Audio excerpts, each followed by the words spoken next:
Estuvimos siguiendo el fin de semana esta increíble historia en la que el grupo paramilitar Wagner, encabezado por un hombre llamado Yevgeny Prigozhin, conocido inicialmente como el chef de Vladimir Putin, pues se sublevó en contra del ejército ruso, de sus fuerzas armadas, por lo que llamaron un ataque por la retaguardia cuando estaban participando en la invasión de Ucrania. Este grupo se rebeló y fue acusado de sublevación y de traición por Vladimir Putin.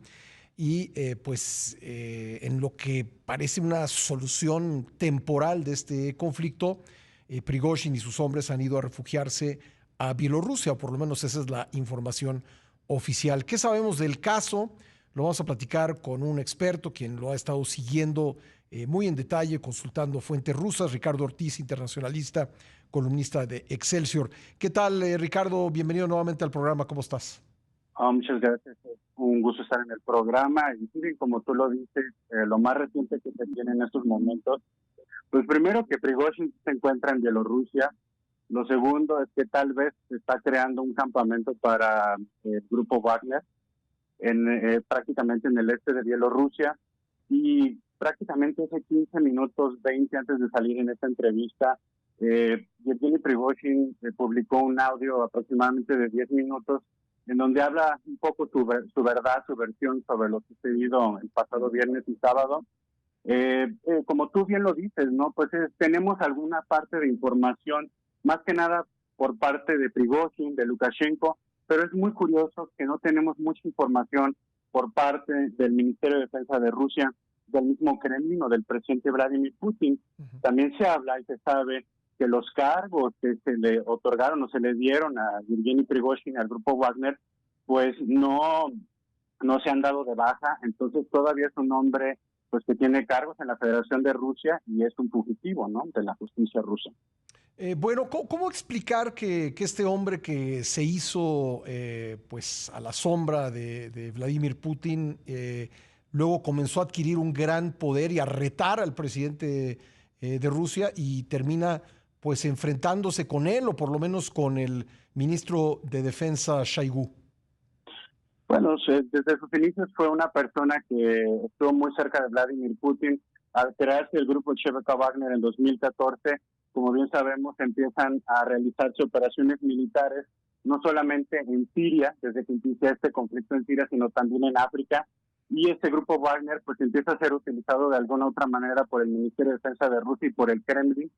Cuando sucede la operación militar de Rusia o la guerra en Ucrania, pues el grupo Wagner es prácticamente la segunda fuerza que utiliza Rusia para sus intereses dentro de Ucrania. Hemos estado hablando mucho sobre este tema contigo. Recuerdo muy bien que antes de caer Bakhmut a manos del Ministerio de Defensa de Rusia de Wagner, empiezan a surgir muchísimos problemas en ese momento con la parte de que no se le están entregando municiones. Después, antes de irse, de dejar en las posiciones al Ministerio de Defensa de Rusia o el ejército ruso, empiezan todavía a llevarse más tensiones dentro de este círculo interno. ¿Qué es lo que se buscaba por parte del grupo CVK Wagner? Un liderazgo más grande que parte del ejército ruso. Y desde ahí para acá, lo que sucedió el viernes, creo que Yevgeny Prigozhin ha estado haciendo declaraciones muy fuertes en contra de Shoigu, del mismo Kremlin, del Ministerio de Defensa de Rusia, pero nunca culpando al mismo Vladimir Putin. Ha sido cuidadoso en ese estilo. Yo creo que para todos los analistas o las personas que estamos muy cerca de este tema, nos pareció algo muy confuso y extraño lo que sucedió, pero más que nada era una forma para llamar la atención y para hacerle saber al grupo ruso, para hacerle saber al presidente Vladimir Putin que estaban ahí y que querían seguir teniendo un momento grande dentro de Ucrania. Pues como tú bien sabes, tuvieron que dejar sus posiciones y darle todas las posiciones al Ministerio de Defensa de Rusia. Ahora, la salida de Wagner de Ucrania, porque incluso entiendo, tú me corregirás si me equivoco, que el campamento que están estableciendo en Bielorrusia no está cerca de la frontera de Ucrania, sino más adentro del país. Su eventual salida de Ucrania, pues desde el punto de vista militar, ¿Es una mala noticia para Rusia? ¿Se debilita su posición en Ucrania, sobre todo ante la contraofensiva ucraniana? Bueno, la primera parte se encuentra en el este de Bielorrusia, más o menos a 200 kilómetros de la frontera con Ucrania, que da en línea directa hacia Kiev. Se hablaba sobre un campamento militar que estaba estacionado en Rostov, en el sur de Rusia, y también en alguna parte de Lugansk, de Ucrania. Esto me parece que sí debilita de alguna u otra manera al Ministerio de Defensa de Rusia. ¿Por qué? Porque las operaciones militares más importantes que se han llevado en los últimos 6, 5 meses han sido por parte del grupo Wagner, pero también yo he visto que el Ministerio de Defensa de Rusia ha tratado de resolver sus problemas de logística y de defensa, como lo que estamos viendo con la contraofensiva a Ucrania, pero sí me parece que el grupo Wagner tenía un mejor conocimiento de lo que estaba haciendo en Ucrania. Hace unos minutos te lo estaba comentando sobre este audio que estaba publicando Prigozhin, en donde habla que si se hubiera hecho lo mismo de lo que hicieron ellos de marchar de Rostov a Moscú el 24 de febrero del año pasado, pues todo hubiera acabado en un día. Entonces, yo sí creo de alguna u otra manera que el Ministerio de Defensa de Rusia va a tener momentos complicados en las próximas semanas con su defensa ante la contraofensiva ucraniana, y tendremos que ver qué es lo que va a hacer Wagner en Bielorrusia, ¿no? Porque todo apunta a los rumores que según eso podría existir pues una nueva incursión, una invasión por parte de Wagner hacia Ucrania en línea directa a Kiev. Ahora, siempre en estas historias hay algo de verdad, algo de mentira. ¿Qué es lo qué es lo que faltaría conocer como información sólida, confirmada, en lo que ha pasado en los últimos 3 días, Ricardo? Lo primero sería saber cuál es el acuerdo o cuál es la negociación a lo que llegaron el Kremlin, Lukashenko y Prigozhin, qué es lo que va a suceder. También saber si los cargos que tiene en estos momentos Prigozhin en algún momento pues van a dejar de existir.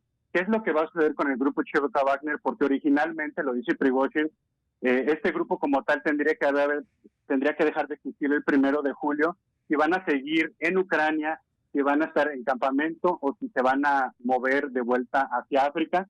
Y otra de las cosas también que yo creo que es lo más importante que va a suceder dentro del Ministerio de Defensa de Rusia y en el círculo interno de Vladimir Putin, porque sinceramente, a mi parecer, creo que es una vergüenza lo que sucedió con el gobierno ruso y específicamente con Vladimir Putin al estar negociando con un mercenario, con una persona pues que es ajena al gobierno de Vladimir Putin.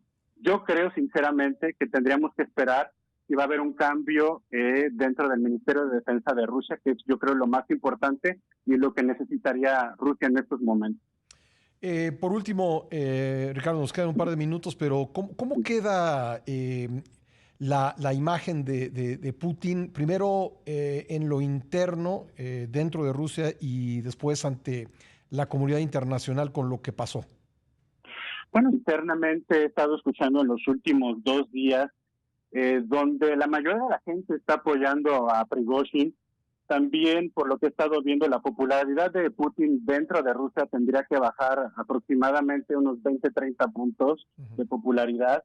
En la comunidad internacional, pues se le ve como una persona que se debilitó, una persona pues que no supo manejar esta situación tan extrema.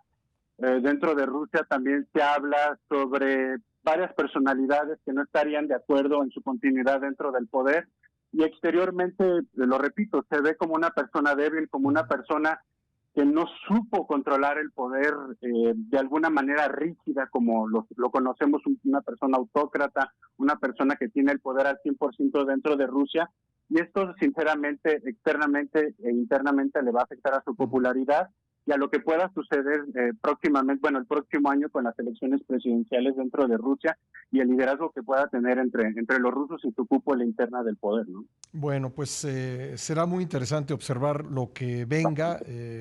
Decía Blinken, Anthony Blinken, el secretario de Estado de Estados Unidos, que pues aún no hemos visto el último capítulo de esta historia. Yo creo que todos coincidimos con eso y pues lo estaremos viendo en los próximos días. Ricardo, muchas gracias.